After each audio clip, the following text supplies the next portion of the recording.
Thanks for rolling with me on this one. This is great. I'm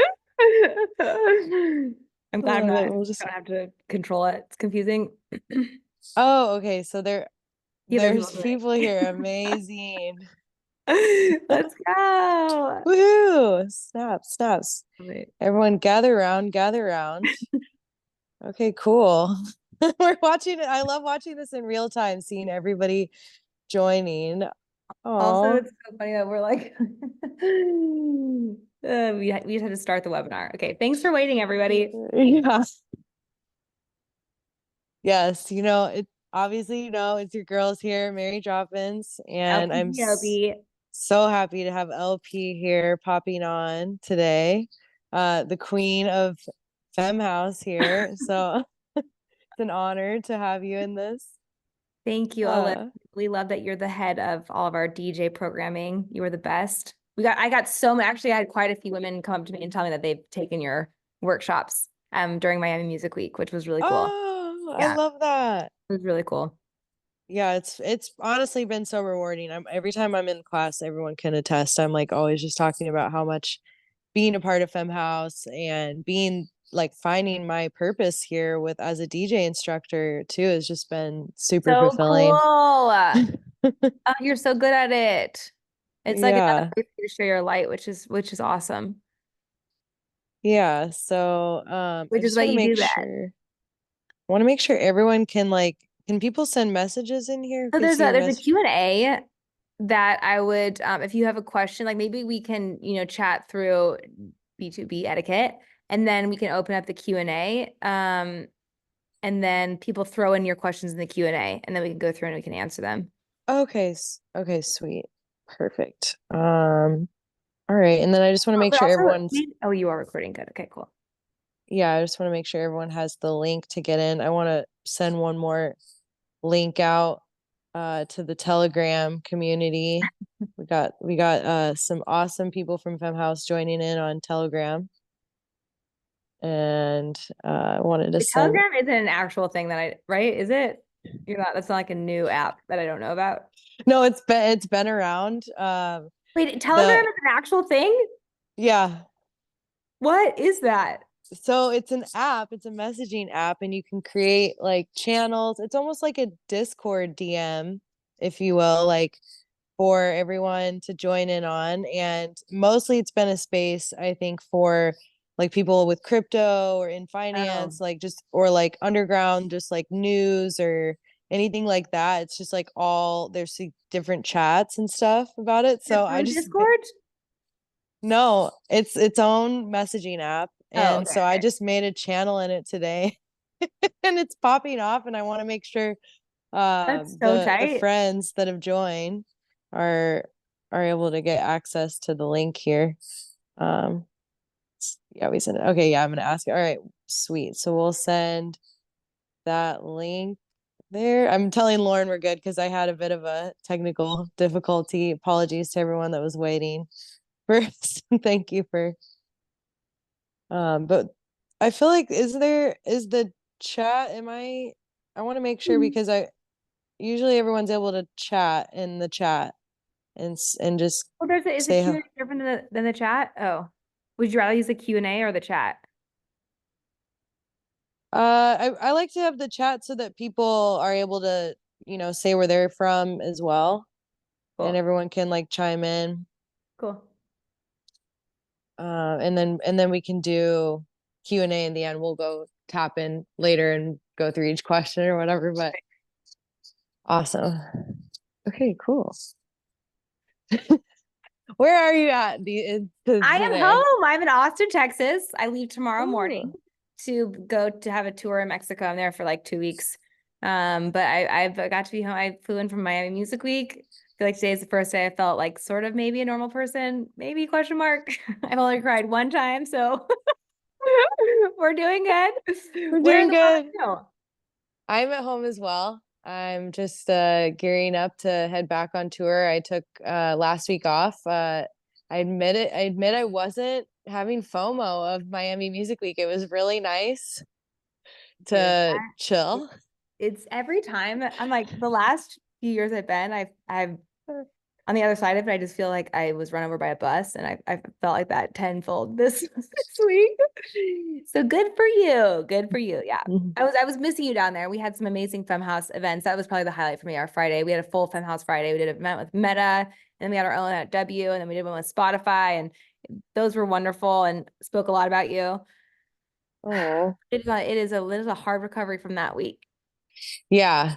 Yeah, I mean, it's not only that you're on the DJ marathon, but it's like Network City. Everybody's just seeing each other, tapping in, touching base, like So many dinners, so many introducing. meetings, so many coffees, so many lunches. Yeah. I mean, that takes so much energy, like that part of it's more takes more energy than the gigs for sure for me. I agree with that actually. I totally agree with that. It does.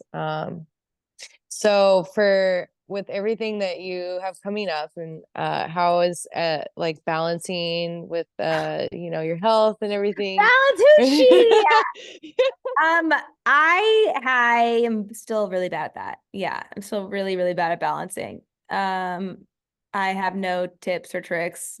It's just like I come to you humbled at how bad I am balancing. I mean, I was actually looking to the infrared thing that you were telling me about. Yeah. And I was staying at a friend's house who he had a sauna with infrared. And I was like, Oh, okay, this nice. is a sign. Like I should try this. And I just worked the whole time I was there. I was either working or sleeping. I'm just like, what You is wrong? didn't even try it once? It was like literally in the backyard. I never even tried it. I know. There's something wrong with me. Ah. Oh man. Yeah, I hope that we get to like get a Airbnb or do a little villa sometime again soon and they have an infrared sauna so we can do it together because I think you'll love it. I really do. And what does the infrared do?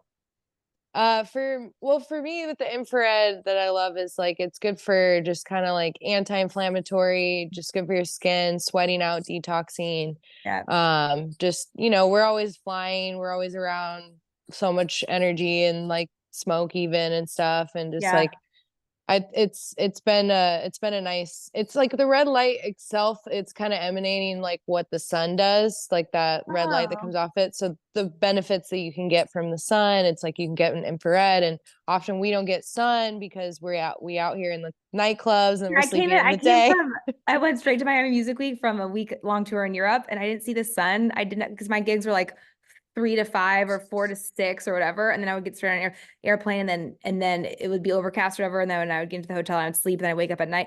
I didn't see the sun for 6 days straight. And I was like, No, don't tell me that. Yeah, I'm gonna be I checking got to in. Miami and I was like, I need to touch some grass. I'm gonna be Yeah. checking in for sure on that. But I just did a B2B that my ultra gig got canceled at Miami, but I did a B2B, my only really one of my only gigs at Miami Music Week was a B2B with DJ Tennis, which was DJ really fun. Tennis. Yeah. Nice. I saw some clips from it and I love the energy that you guys give. I mean, even when you were in Santa Barbara doing the like The Airstream walking tour? cart Oh, just down the street and like collecting people as you go and like I love just the that. vibes Yep. spreading. Like I think that's so cool. Like your B2B done some like really special, unique things, you know? Yeah. Yeah, it is like it's like talking in thinking about B2B etiquette. There's so many different ways to approach B2Bs. I've worked or I played with some artists who want to approach it like with way more discussion ahead of time. And then I played with I'm curious how your experiences have been. And I've approached, I've worked or played with some artists who like there's no conversation about it. You just show up in the booth and like go. Um, Hmm. and some who are like, okay, let's make sure that we don't go over 122 BPM. Like, how do you like to mix and key or do you not? Like, can you send me some Hmm. examples of tracks ahead of time? Can we sit down and talk about it? Or yeah, or the opposite of which both have their benefits and have been interesting. But like what have your experiences been Yeah, in, I in approaching it? oh yeah. So I mean, yeah, I guess like I agree with you on that note, just like how when you're working with someone and going B2B, it's a kind of a different experience per person. Like one, it could just be like you guys are sending each other tracks, you're discussing it, you're on the same page, and then the other one is just like you show up and see what happens.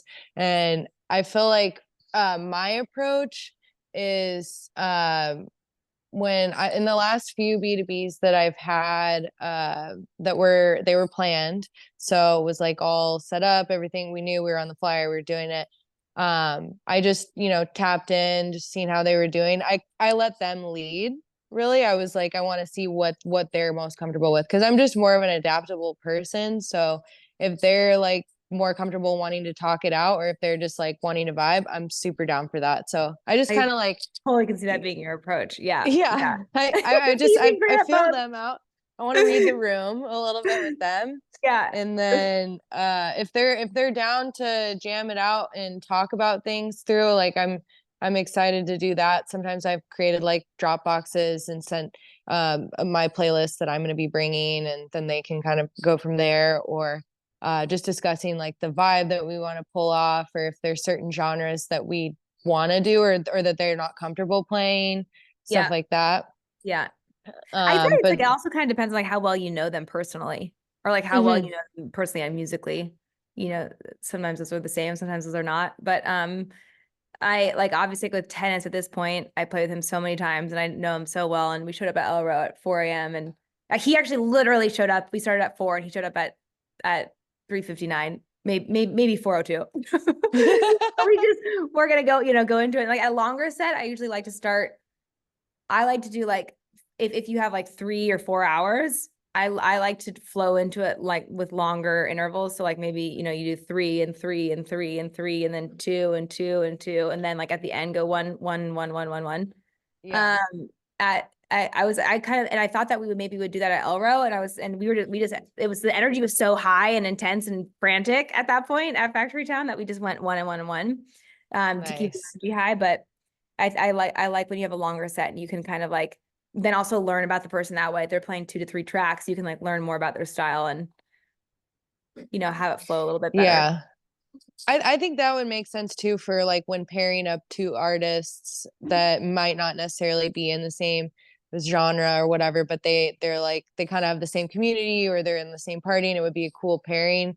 Is like, yeah, do like 2 to 3 so that that vibe can set in if that artist is kind of bringing something heavier or darker than the other one. So it's like Totally. then Yeah, totally. then the crowd can like melt in it a little bit before the Totally. switch up. Yep. So Yeah. yeah, I feel that. I would think that would work in those instances, even if it's like a shorter set, if it's two different style artists. But What is one of your, oh, you know what, Alyssa, can you enable the chat? Because I think it's disabled. I knew there was something. I knew there was something. I'm like, I apologize to everybody. Because I've Good been now. wanting to Oh, it's hear good. from It's good now. Yay. Good it job. is.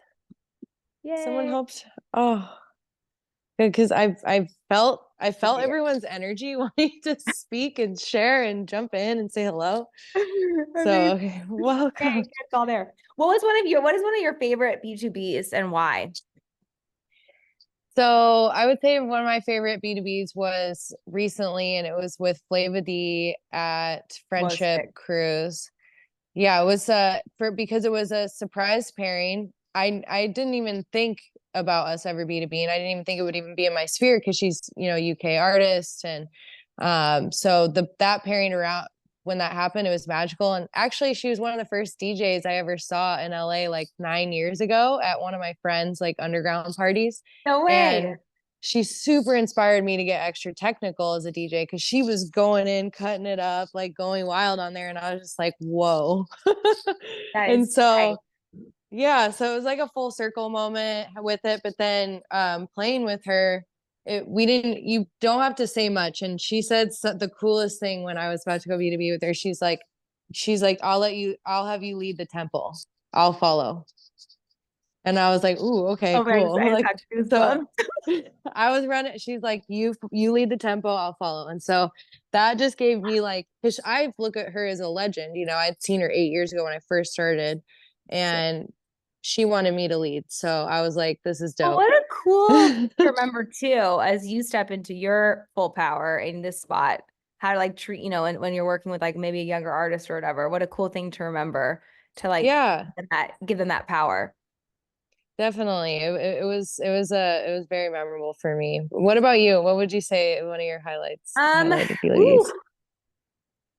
I think I like two come to mind right away. I had a really uh and it was a really long set. It was in New York at out outpost. Is that what it's called now? Output? Output? Yeah. Outpost? Output. Output. Yeah. Mhm. I played the Superior Ingredients up top, and then I went right Yes. downstairs and did a B2B with Teed. And he totally enormous extinct dinosaurs. And he is one Oh, of the yeah. most like technically skilled DJs I've ever seen. I had played with him like the year before at Red Rocks. He played, we were both playing with Gorgon City, and he played after me, and it was like blew my mind how he was weaving in and out of genres and like um vibes and energies and tempos and like just, I mean, technically what he was doing, I was on the side and just like for 2 hours straight. Um, Hmm. and then he actually ended up making merch from that show where somebody posted, "This is the worst DJ set ever. Why are you trying to freak everybody out and leave Red Rocks?" Or like somebody commented that on his Instagram, and he made that into a merch item, which is so funny because I thought it was one of the best sets I'd ever seen in my life, and somebody else thought it Yeah, was, one of the worst. It's just like it's just music. It's just an opinion. it really is. But so I was really nervous to play with him because I knew that he was like very technically savvy, and also he's really talented. And I wouldn't say music snob isn't the right word, but he knows his shit, like he knows Hmm. he just knows his fucking shit. So and I kind of wanted like I didn't know him that well. And so like, we are connected, our teams connected to us. And I was like, do you want to talk it through? Or like, he's like, like we'll just flow. So I just sort of came prepared with like, I had no idea what style he would go in because I've seen his DJ sets and they really are all over the place. And Yeah. so I was like, I really felt like I had to. So I organized that set. I just spent a lot of time organizing on, I organized by genre, and then inside that genre by energy level, like vibey, mid tempo, get it pumping within each Okay. genre. So like it was like a lot because I just wanted to come prepared with that, with that, like knowing maybe he'd play house, maybe I know essentially he'd play anything but tech house. I knew. And so Right. and so I like went through all of my crates and then picked out, and I knew that maybe there'd be some like 90s like ravier stuff. And so, within that organized by energy within the genre. And that really made me feel comfortable and able to sort of flow better and Yeah. practice. The hardest part about DJing for me is recalling like the right, it's just calling, like if I don't know the name of it, like going into knowing that it's in the right crate where I can at least like, okay, I know we're in synth rave and I want to like get it, I want to, get something that's like a little bit pumpier. So I'll go into the Right. crate that's labeled correctly for that. So I just felt really prepared in that one. And then I think that was really beneficial. One of my favorite ones was in LA with Desiree. And she ahead of time called me. She's like, let's get on a call. We were like on like an hour Zoom. And she was very like, okay, we're playing right before Blondish. I want to make sure that we're like setting Blondish up to do her thing, that we're taking the level up, the energy level up to here, but not too far where she can't take it and go. Like she was very, very aware of the time slot and the time we were playing and day and the flow of the party and where she wanted to like leave it for Blondish to headline. Oh, okay. Yeah. And we Gotcha. talked a lot about that. And so we not going over like 123 BPM and probably like ending around there. So Blondish can go up from there because it Okay. was like a day party. And then also discussing like mixing in key. She likes to mix in key. So making sure that our tracks were labeled by key so we can know where to take it from the next person. Um, and it was just like the musically, I just love what she does musically. And I was like, I think she was like, do you want to like play harder house? I was like, dude, I want to play in your world, like, which is like beautiful, melodic, um, it's like softer, more feminine energies, like warmer house. I made it really clear, like I want to stay in your world, which is like Yeah. I feel like sometimes I have had more pressure to like play harder, and it was just so fun to not have that because that's not what she's known for. And so she's painted that lane for herself. Um, so yeah, those were two very different experiences. Yeah, I love those. And I love I want to play in your world. Like that's another mic drop. Like I want you to lead the tempo moment for me for sure. Like Yeah, and that she is felt so utilized that fun. because I was like, no, this is such a cool opportunity for me to come to you Yeah. and to not feel, especially in the US, she plays a lot more outside the US. And in the US, sometimes I feel more pressure to like play. Like if people don't have their hands in the air, then you're doing something wrong. And like that's not Yeah. true, but like sometimes that energy like makes me if that's not happening, I'm like, am I not doing a good job? And so getting to Yeah. play, just like not having to worry about that. It was just like about like people closing their eyes and like, vibing. It was really fun. I love that. And it kind of makes the whole idea of B2B even more appealing. The idea of like, no, I want to play in your world for the night. Cause you know, as me, I don't B2B all often. And sometimes I feel like I don't know if it can work because I am in my own world all the time when I'm playing and like always Totally. creating that. But actually the idea of entering into someone else's world and seeing how I can, you know, add my flavor to it is exciting. Okay, I B2Bs are my absolute favorite ever, always, forever. Because like when you're playing in your own, it's like playing the piano and then playing like a jazz gig with other people. Like you have to, when you're interacting, uh it forces you to step outside like your normal chord progressions or patterns or way of doing things, whatever, because you don't know what they're going to throw at you. You know, you don't know how to, you're gonna have to expand what you normally do. And I love that. Also, there's like you can prep to a certain degree. Like, I mean, I obviously when I played Teat, I went crazy on that. But like really once you're in there, you're just like Yeah. that all goes out the window, right? Like I Yep. actually probably didn't go into any of those crates that you like I thought I was gonna. And I just think it's so much more fun. Like you just don't know what's gonna happen when you're up there. Like you know what's gonna happen. You've loaded the next track. You know what you know. Like you know it's gonna. It just like makes it so much more. I don't know. I love them because it's like you never know what's gonna happen. It makes it more exciting for me as a DJ to like have to be pushed to not know what's coming next. And for somebody Yeah. who's a control freak, it's really nice to not be able to control a situation. Yeah, I love that. And like, do you even feel like that too? Like with the B2B is like you're with energetically, you're like you're playing with each other. Like, do you feel like at all when you know you have your individual sets, you maybe are giving more energy, or then you kind of tame a bit in a B2B, or is there like, do you Yeah, notice it did. anything like Yeah, it that? did. I mean, it's if you look at the videos from Elro with tennis, I definitely like. Usually, I'm tame. I was like screaming, jumping all over me. It was like, whoa. But that's how I was like, see that? I was like, that's a great B2B because I still saw you as you Yeah, and him as him. Like it wasn't like this other energy. because he's always like, "You're so funny," and I'm just like, so he's like here, and I'm like, and that was like the most that we've been like that, which was really fun. But I actually do feel like my energy is saved a little bit more when it's a B2B. Yeah, when it's like just me up there, I feel like you have to like give everything that you have, which um Hmm. and but when you're in a B2B, it's like the energy flow is like it's a smaller distance almost. Like I'm more focused on this, and that Hmm. that does like it almost protects my energy more. And I really at this stage of my life, I appreciate that at times. Yeah, No? definitely. Yeah, what is your experience with that?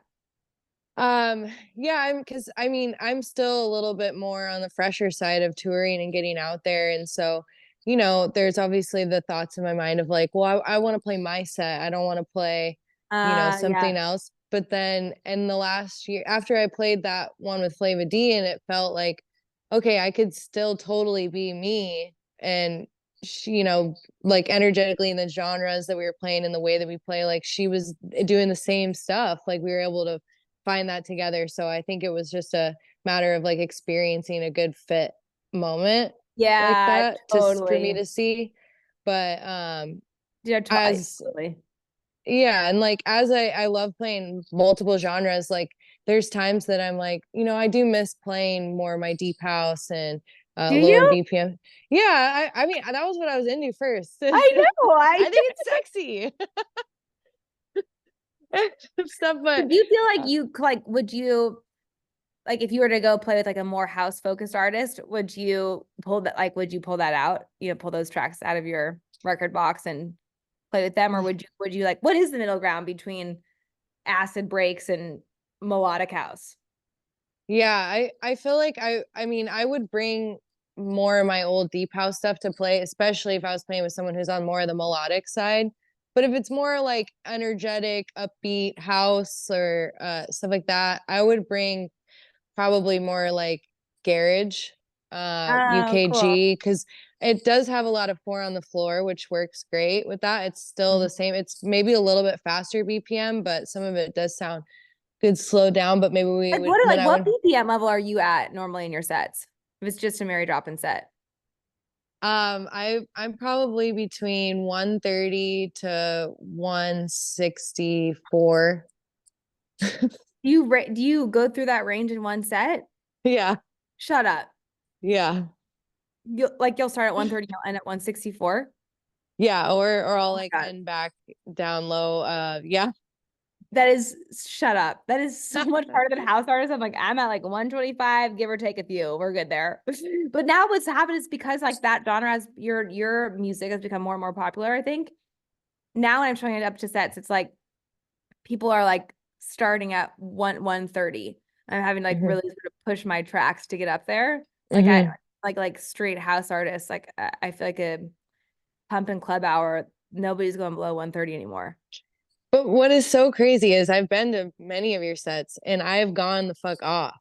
And you're not even playing near the BPM of shit that like, This thing is still yeah, 121. no, but I don't know that it's that's why I don't like the speed thing and there's that I'm so like Yeah, trans the BPM speed thing trans is just genre.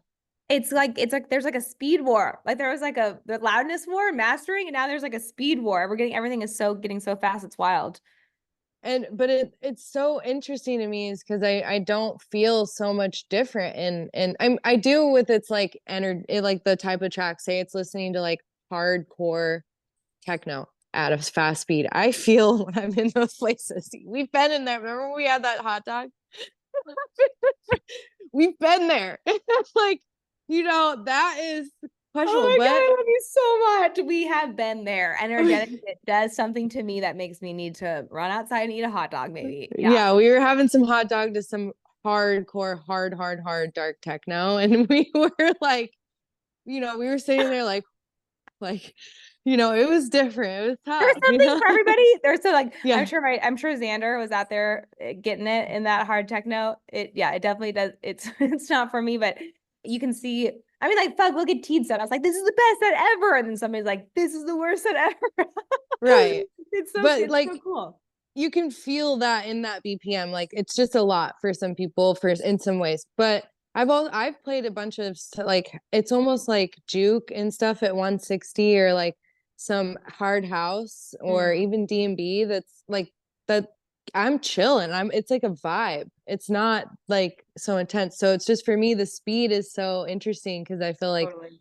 even at that same speed I could feel bliss and it's like liquid D&B or it's that hardcore like hard stuff like it was the rave crazy like techno stuff at that Totally. same BPM and you could have a totally different feeling so I it's like like thinking about it that way when you're doing a B2B with somebody's outside of your genre. Like what it's more, it's not even maybe it's less about the B2B, it's more about like the energetically what because like if you had a bunch of hi-hats, a slower BPM can feel really quick, right? Or like, 6 mhm. hats or whatever. So I like how you think of it more energetically versus like needing to match BPMs or genres, I guess. Yeah, which actually goes to one question I was going to ask you too about when like for the tea thing when you were organizing your crates and you had them going by energy, like if you wanted that more like higher energy track you'd go to the end of your playlist and that would be there I you would go to know I would go to my like get it pumping playlist yeah. in, inside that genre. And I then I try to organize that by energy level is how it's like it's kind of organized by key and by energy level. Okay, that was my question was like Although where like are keys, you organizing the key with that energy level? yeah, Because because like sometimes they're I did it by key and energy level, and then I was like, this was stupid to do it by key because I'm not really like we weren't mixing in key necessarily. He has a lot of tracks, most like drum intros, and like the key wasn't always labeled, and it it's I think it's when I found that in our B2B, it was more about the energy matching versus like the mixing and key, where like with Desiree, all her tracks are so melodic that if you didn't mix in key, it would sound oh. fucked up because like there's pianos playing through the whole thing. There's like so mixing into a you know the wrong key, it would sound like alarming. But with T, it didn't really matter as much because like it was more drum focused, etc. Mhm. So I should have organized it by just the energy of the track and ignored the key as much. Oh. Like maybe there was a key in the track in G and then a track that would mix into a D track well, uh key wise, but not energy wise. And like so then I had to kind of go through and like listen to every track to see if I was gonna hit the right energy versus sort of Yeah. I grabbed it in the middle of the crate. it'd be middle energy of the energy of the crate name. Oh my God, it's so confusing. Does that make sense to you? Yeah. Totally, totally. Yeah, Too I mean much organization. it is, and then that's why I tell all the Fem House students too with the organizing, really do what works for you. I mean, there's Yes, not the most somebody just perfect asked way. you to use color tags for energy. Do Yeah. you? I No, I can see that. I was starting that when I first started DJing because I was like all gonna be like so perfect with organizing and doing the colors Yep. and stuff. Like my purple tracks would be kind of more my deeper and things like that. But yeah, I it I didn't love end that up. idea, but I didn't start doing that from the beginning, so now it feels too difficult to go backwards in time and do that. But I do love that idea. Is this all referring Yeah. to record box? Oh, uh, good. Yes, Andrea, I hear that question. I use record box, and so I'm organizing in record box, but whatever platform or whatever program you use, yes, Yeah. it's about mood. Should we move Yeah. this to Q&As to see if anybody has a question? Because it seems like Oh, yes. people Yeah. are, feel free to type a question in there and then, oh, I have many more questions. Yes, Andrea, shoot over to the Q&A on the bottom and then we can, oh, Oh, okay, do we got you one choose here. a B2B partner based on a harmony or a challenge? Ooh, great Ooh, yeah, I question. love that. Based on I a love that. harmony or a challenge. I love that. You go first. Okay, so I do like the idea of a versus, you know what I mean? Like, Oh, have I've you actually ever, never thought about this. There are different. you Wait, do know, you there, think they say that like so when you see it like a B2B or a versus, does that mean mhm. something different to you? To me, it would mean the verses is like it's more of like the challenging, like they're fighting at each other. It's like a me versus you, and then a B2B seems more unified, obviously. Wait, I've But no never one's thought about that. I love that. I thought oh, they're just trying to like come up with creative ways to like change the flyer design I or would something. think it would mean this is like a challenging moment, a versus. I would think Like that, I so mean, it like sort of pushes you to like represent your music while mixing into the music. yeah, like it's or like doing fast mixing. I would think of like in my scene more with like drum and bass and like the UKG stuff when you're like spinning back on each other, that Yeah, okay. would give off versus energy. Yes, okay. But we should find out. Wait, I love What is this that. versus So about? I think that also like I've chosen B2B partners or like I mean usually it's like the promoter will like come to me like, oh, do you want to do B2B with these few people or do you have any ideas or whatever? And in thinking about who I'd want to B2B with, I either want to be challenged, like maybe this is a little bit outside my genre and like that will make this interesting. And like after you played 250 sets in a year, like maybe you want to just play something different. Mhm. Or like, oh, if I want to join somebody else's world, like if I want to play softer and gentler or harder or whatever, like that's what would make me want to play with them. Topics Yeah. to avoid in a B2B. I would say taking up too much space, like be aware of, just the real estate and like sharing the space together. I think that's a great answer. I think that's a great answer. I'm trying to think about adding any to that. Yeah, I mean, really, it's about like reading, similar to what a DJ does, reading a room. It's about reading another person and making sure that, yeah, they feel respected and that they have space physically Hmm. and like spiritually to do their thing. Yeah. You ever play a track slash stems slash etc. over what your B2B partner is playing? That is a Judah. It's a great question. Love him. Yes. So I would only do that if I'm if I'm extremely comfortable, like if I know them really well, Hmm. and I play with them a bunch, and like it's like tennis on the last Airstream tour, everything we did was a B2B, and so the first few sets were like definitely. I mean, the first one was like in a cave, and he started at like 80 BPM, doing like just sounds of bowls and whistles and stuff, and I was like, what the. I had no tracks. It was a real test, and it really pushed me. It was great. But then by the end, like, you know, we're screaming at each other like, what key is that? And like we're like going through our acapellas and throwing our own acapella stems over the tracks that we're doing, and like it just so fun. But I definitely think I probably wouldn't be comfortable enough to do that when I like upon the first B2B with somebody. But I think that Yeah. does make it super, super fun. What would you say about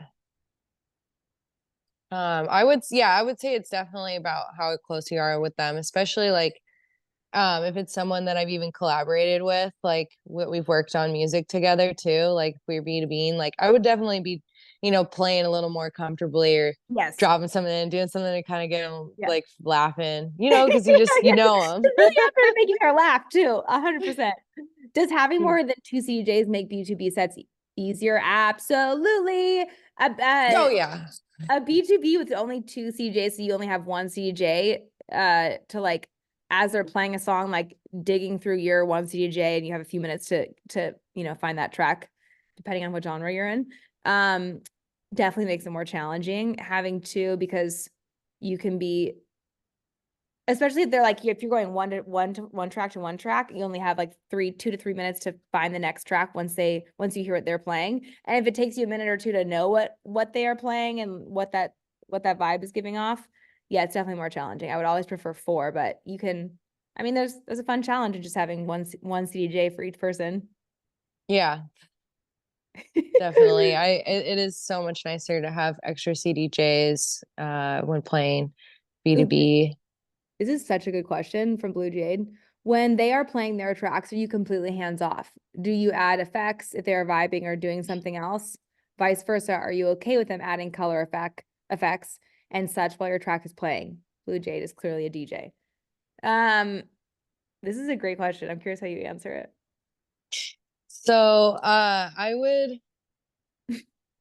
mean, I love it. Like, okay, so one time I was playing with someone and they had like a lot of energy coming in, and like every time I was mixing, they were grabbing stuff and they're like, it's like we're really B2Bing. We're really, so I was like, it did get me thinking, like, yeah, maybe that does give off that what you're really, it's a true B2B if you both are in the mix together. But I don't necessarily think that. I think it's just, yeah, it's like also what you do with DJing, kind of reading the room. Like, is it a good time to kind of add something in that could be helpful? Like, obviously, I'm always on watch. Like, if I got to loop something, help someone, like, Yeah.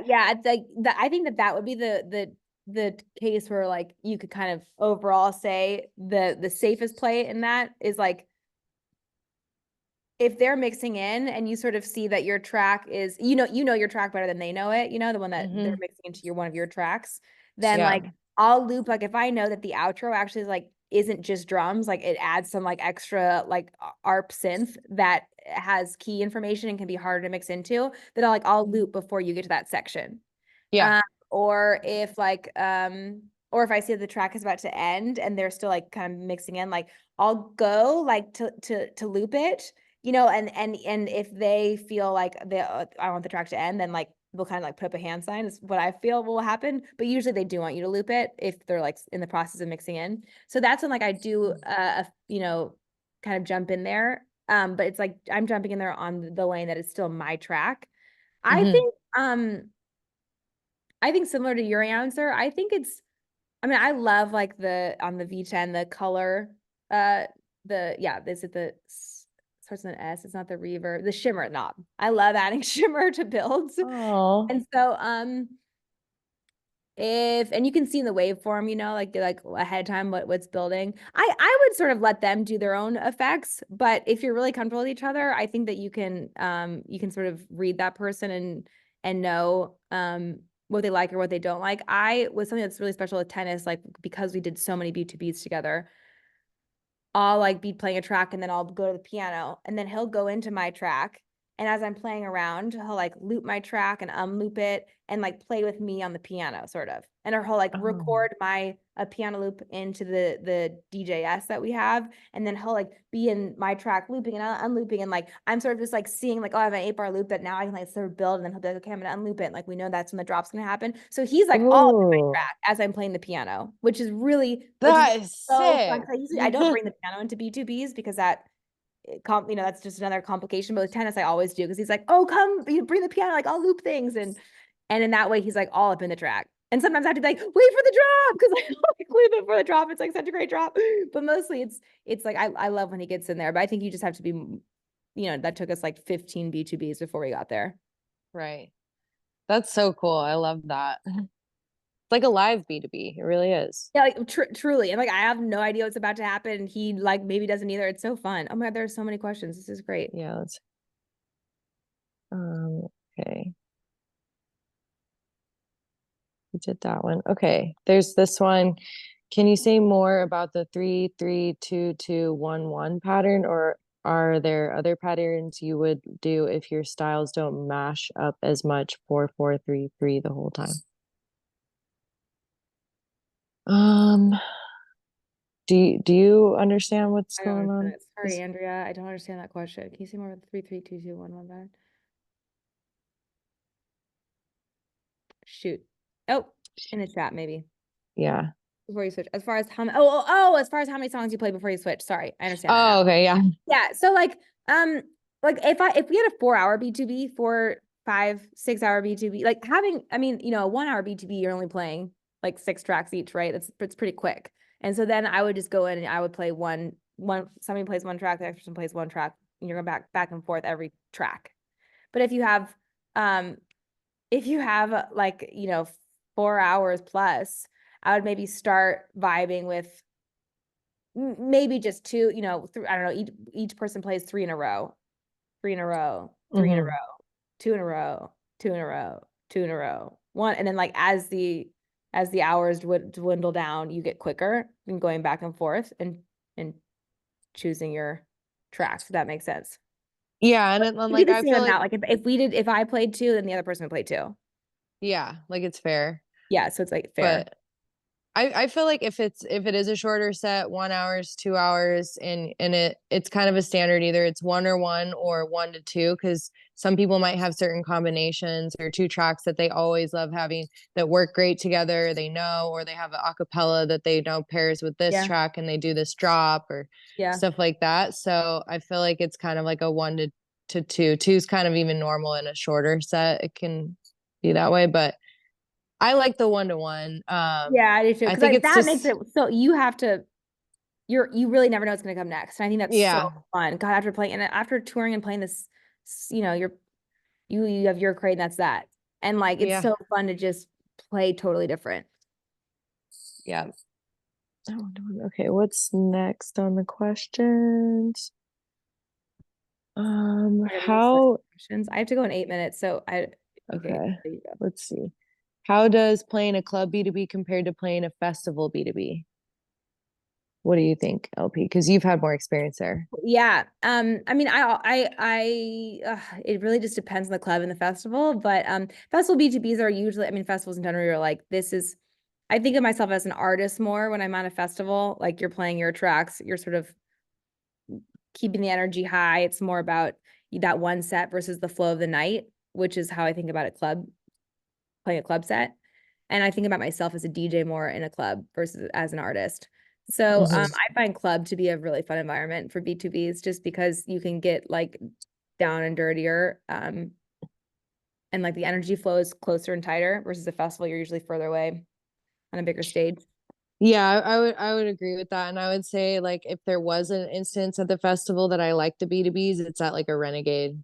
It's like off the grid. We're just Yeah. pulling up. Yeah, I love that. Okay, this question actually looks this is a good one. Are you typically mixing in during the outro of their track? I assume for some shorter songs.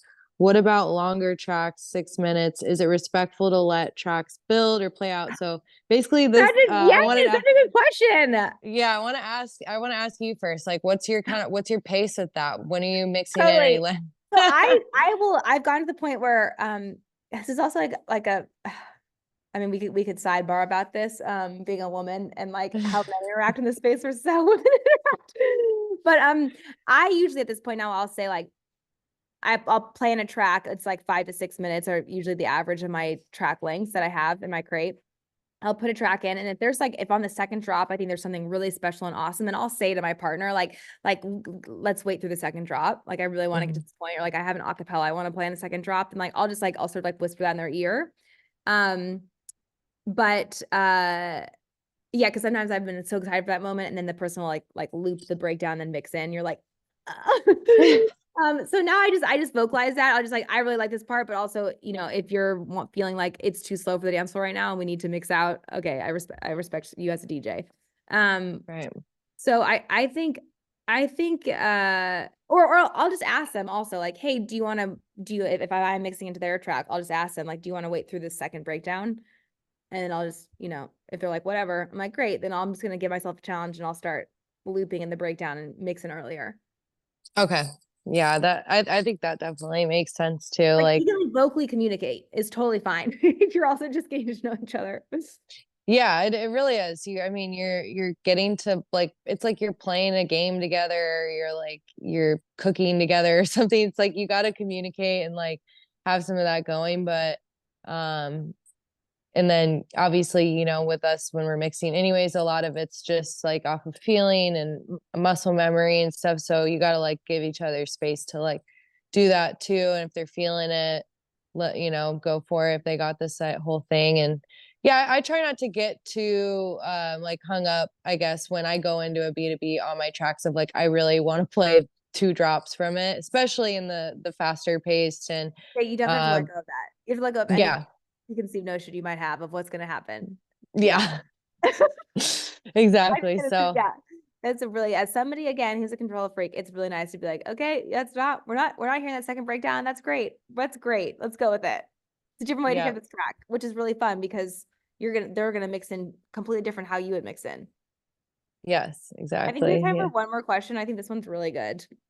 From Okay. Blue Jade again. Blue Jade, you're on fire. I see a lot of artists who are using 4 channels, putting a drum loop, like a hi-hat loop on one of the channels and let it roll for most of the set, creating consistency throughout, which I think is awesome. Yeah, it is awesome. Is this common when people are B2Bing? Have you experienced this / do you do this? I don't do it when I'm B2. I'm sure people do. And I do think that it's like a really, really great way to make your set sound tight and maybe add more energy or whatnot. I don't, because I'm usually using one of the CDJs to look while I have another track loaded. You know, like if you only have 4 CDJs, and then each person might be rolling through tracks on both, which would make it hard to have one of them be a consistent loop. And also like when you're mixing it, like sometimes if you want to mix into a drop, you know, you wouldn't want that loop to be going, and they might not, it's just like something else that they would have to remember as they're mixing into a new track. I definitely think it's possible and awesome. And now, you know, because of the V10, we now have the opportunity to have 3 CDJs each, right? 6 channels. Hmm. So I could see that happening more and more. Hmm. Yeah, I feel that as well. I think that it's just been like kind of more one for one, not having multiple channels running. It just because yeah, you wouldn't want to forget something and then screw up your partner. Yeah, yeah. So Yeah. Like, why isn't Quantize on? yeah. Um, yeah, well, this was amazing. These questions are so great, and I wish we could answer all of them. Do you want to answer one? Yeah, let's see if there's one more in here. Um yeah. Steve wants a Telegram link. You have the Telegram. Okay, cool. I love that. Love that. We'll get the Telegram link. Um let's see. Um oops. Did I lose the Zoom? Oh, there it is. Okay, cool. Here's the link, but um yeah, I feel like just overall it's good to hear about it from your perspective because you have had a lot of experiences B2B with different types of people at different levels and different parts of the world. So And they're all different, and they're totally all different, which is why I know that you are an amazing. I can't wait for us to have an epic B2B. Because it's like it really is all about reading people and like their Mhm. energy and like kind of like following like how they, and you can do any style, and you are so adaptable because you're so talented. And I think it's like it's really about just knowing what makes them feel comfortable. But also I think that like you lead the temple. Is that what you lead the temple? Was that the line? Tempo. Tempo. Yeah, you lead the Oh, that's I tempo. heard it's temple, which I actually think is also sick. That's actually really I'm with that too.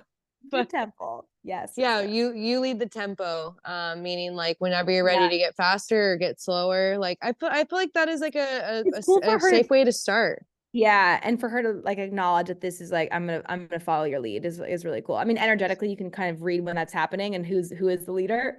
I usually follow just because A I B2B is a religious experience. Yeah, I mean, we're honestly, like it is like you're.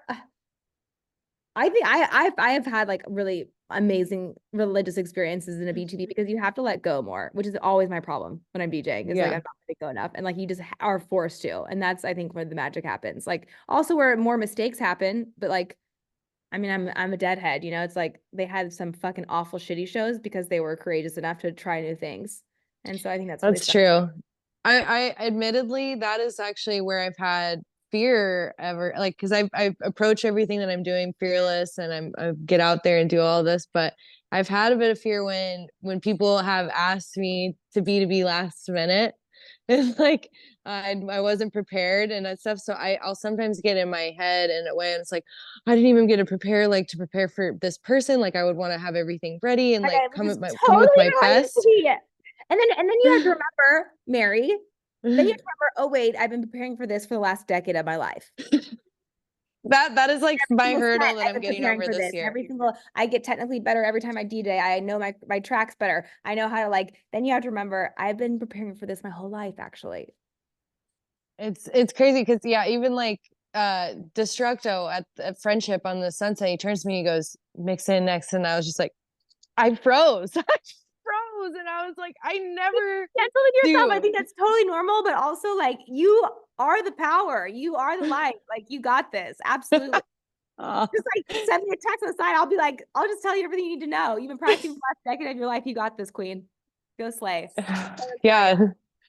Aw. No, thank I'm you. Yeah, thankful that for because this. that has definitely had where I think a lot of people do get kind of shy, or some people shy away sometimes is from B2B. But especially hearing your stories, it seems like it can only just be just the most like elevating experience in this music space is to have a moment of B2B with someone and really challenge yourself. Or Like playing jazz. It's the best. yeah, Yeah. You like yeah. never know So what's I'm gonna push yourself. Sometimes it's gonna be bad. That's totally okay. You're gonna learn something. yes, I love it. So more B2Bs 2024, and I definitely can't wait And till the the day big that Mary we get a Droppinz B2B. LPG to be that we all need. Yes, everybody, I know we're creating the tension here. Everyone's like, We're like Beyonce and Lady Gaga. Will they or will they not do a telephone too? You know, it's kind of yeah, that's us with our B2B. I love that. okay. I love you. All Thank you right. for joining. I hope that we can answer these questions next time. It seems like we should do this again. This is awesome. Thank you. Thank you for joining Yes, us. thank you all. Thank you for being our amazing, fearless DJ educator. We love you, Mary Droppins. Aw, I love you all too. Thank you so much, LP. Have a beautiful weekend. Bye. Okay, y'all. Thank you, everybody. Make sure actually see if there's any last minute questions I missed. Okay, we're good. All right, y'all. Have a good week. I'll be on my Telegram to answer any like sidebar questions for tonight. Bye.